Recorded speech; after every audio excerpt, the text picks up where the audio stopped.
আজকের আলোচনায় আমরা যে কথাগুলো বলেছি বেসিক্যালি প্রথমত আমরা এবি পার্টির পক্ষ থেকে যে কথা বলেছি সেটাকে দুই ভাগে আমরা ভাগ করেছি। একটা হচ্ছে পর্যবেক্ষণ ও সমালোচনা, আর একটা হচ্ছে পরামর্শ।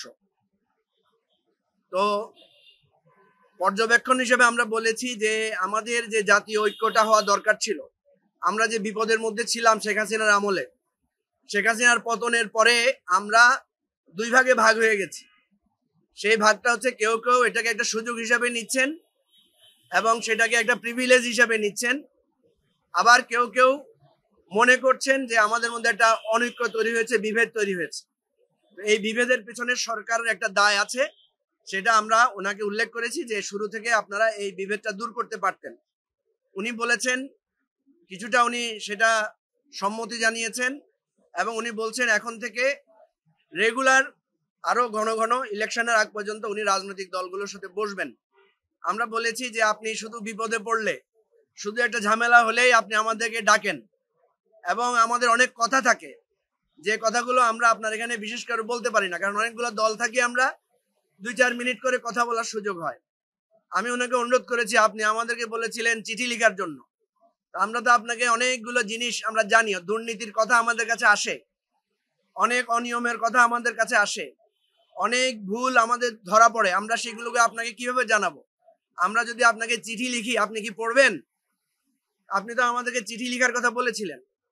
তো আমরা ওনাকে অনুরোধ করেছি যে এই কথাগুলো যাতে আমরা বলতে পারি। দ্বিতীয়ত আমরা বলেছি দুটা বিষয়ে ব্যাপক সংশয় আছে। একটা হচ্ছে সংস্কার আসলে ঠিকমতো হবে কিনা, আর নির্বাচন ঠিকমতো হবে কিনা।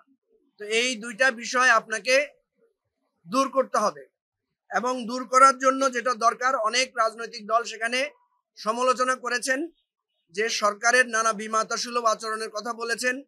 কেউ কেউ বলেছেন যে আপনি কোনো রাজনৈতিক দলকে প্রোটোকল দিচ্ছেন, কোনো রাজনৈতিক দল সরকারি সুবিধা পাচ্ছে, আর আমরা অনেক রাজনৈতিক দল আছে, আমরা কোথাও যাচ্ছি, চলছি, ফিরছি, আমাদের কোনো সরকারের সে ধরনের কোনো আমরা প্রোটোকলের কথাও আমরা বলছি না। তো এই বিষয়গুলো এসেছে, গোপালগঞ্জের ঘটনাও সেখানে আমরা তুলে ধরেছি। আমরা স্পেশালি বলেছি যে সরকার দুর্বল সরকার বলে মনে হচ্ছে আমাদের কাছে, কারণ কখনো মনে হয় সরকার একটা কঠিন সিদ্ধান্ত নিতে পারে না।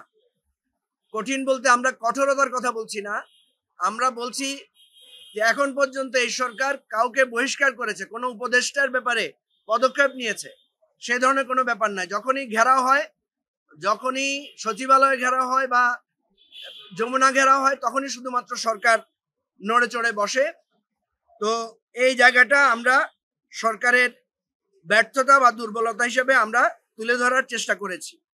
আমরা বলেছি যে এটা খুব দুঃখজনক যে সরকারের ক্রেডিবিলিটি এখন অনেক কমে গেছে, এবং এর উদাহরণ হিসেবে আমরা বলেছি দুইটা ঘটনা। একটা হচ্ছে কালকে উপদেষ্টারা 9 ঘন্টা আটকা ছিলেন মাইলস্টোন স্কুলে, কলেজে। এর মানে হচ্ছে যে জনগণের ক্ষোভ উপদেষ্টাদের প্রতি তৈরি হয়েছে। এর আগেও আমরা দেখেছি এখানে যমুনায় একজন উপদেষ্টাকে বোতল নিক্ষেপ করা হয়েছে, সেটাকেও আমরা মনে করছি একটা ক্ষোভের বহিঃপ্রকাশ।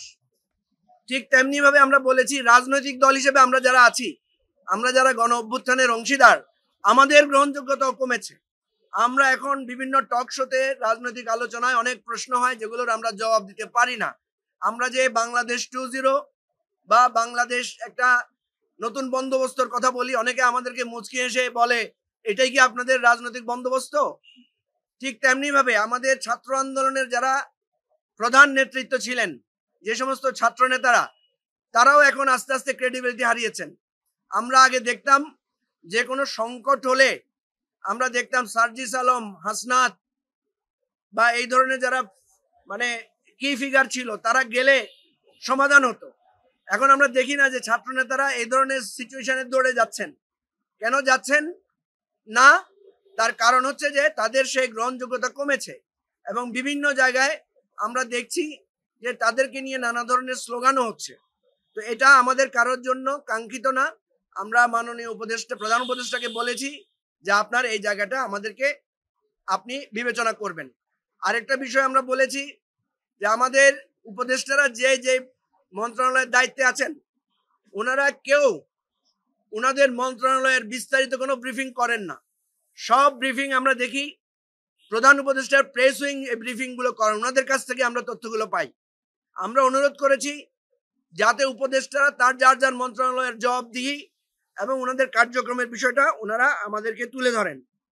সর্বশেষ আমরা 4টা দলের মধ্যে গতকাল যে 4টা দলকে নিয়ে মিটিং হয়েছে, বিএনপি, জামাত, ইসলামী আন্দোলন এবং এনসিপি, আমরা সুনির্দিষ্টভাবে ওনাকে উল্লেখ করে বলেছি যে এই 4টি দল একে অপরের বিরুদ্ধে হিংসাত্মক এবং উস্কানিমূলক বক্তব্য দিচ্ছে।